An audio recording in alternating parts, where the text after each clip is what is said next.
Doctor Keshavrao Baliram Hedgewar, संघर्ष, संस्कार और राष्ट्र निर्माण की अमर गाथा। 1 अप्रैल 1889 नागपुर की धरती पर एक ऐसी बालक का जन्म हुआ जिसने आगे चलकर भारत के राष्ट्र जीवन की दिशा को स्थायी रूप से प्रभावित किया। ये बालक थे डॉक्टर केशवराव बलीराम हेडगेवार।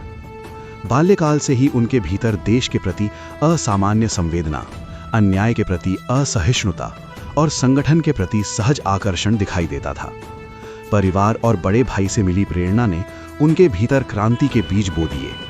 1910 में जब वे डॉक्टरी की पढ़ाई के लिए कोलकाता गए, तब भारत का युवा मन अंग्रेजी दमन के विरुद्ध उबाल पर था। वहीं वे देश की प्रसिद्ध क्रांतिकारी संस्था अनुशीलन समिति से जुड़े।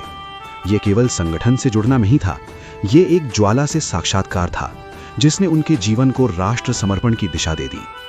1915 में नागपुर लौटने पर वे कांग्रेस में सक्रिय हुए और शीघ्र ही विदर्भ प्रांतीय कांग्रेस के सचिव बने। 1920 में नागपुर में आयोजित कांग्रेस के देश स्तरीय अधिवेशन में उन्होंने कांग्रेस के मंच से पहली बार पूर्ण स्वतंत्रता को लक्ष्य बनाने का प्रस्ताव रखा। ये प्रस्ताव उस समय स्वीकार नहीं हुआ, पर इतिहास ने बाद में सिद्ध किया कि वे समय से बहुत आगे सोच रहे थे।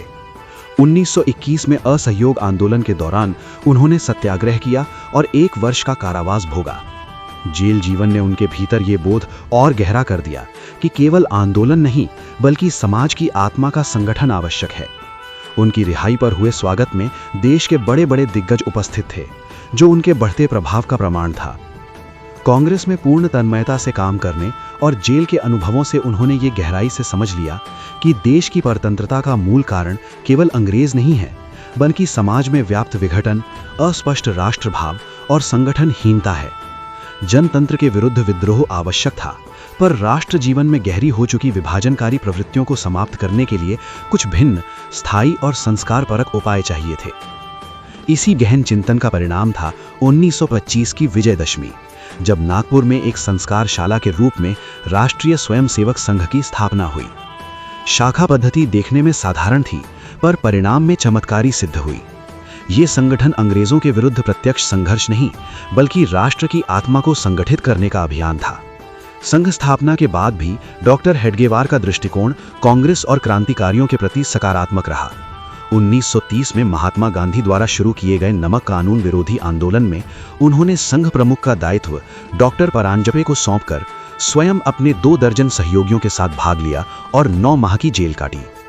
1929 के लाहौर कांग्रेस अधिवेशन के बाद 26 जनवरी 1930 को तिरंगा फहराने के आह्वान पर उनके निर्देश से संघ की सभी शाखाओं में 30 जनवरी को तिरंगा फहराकर पूर्ण स्वराज का संकल्प लिया गया।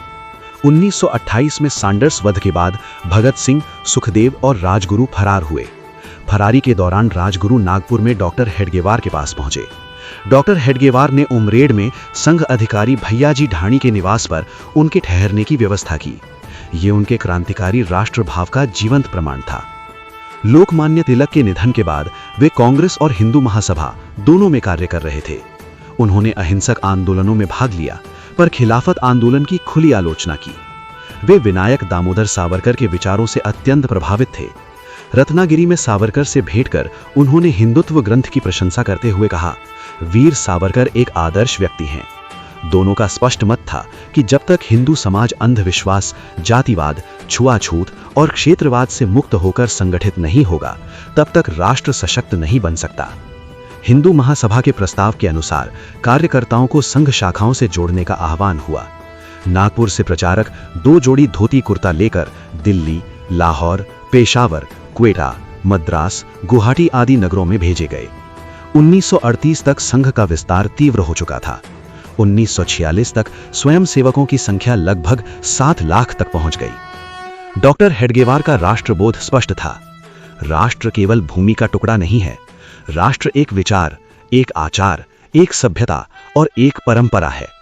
21 जून 1940 को नागपुर में उनका निधन हुआ। रेशमबाग नागपुर में उनकी समाधि स्थित है। वे चले गए, पर उनके द्वारा प्रज्वलित संघ कार्य की ज्योति आज भी अविरल जल रही है।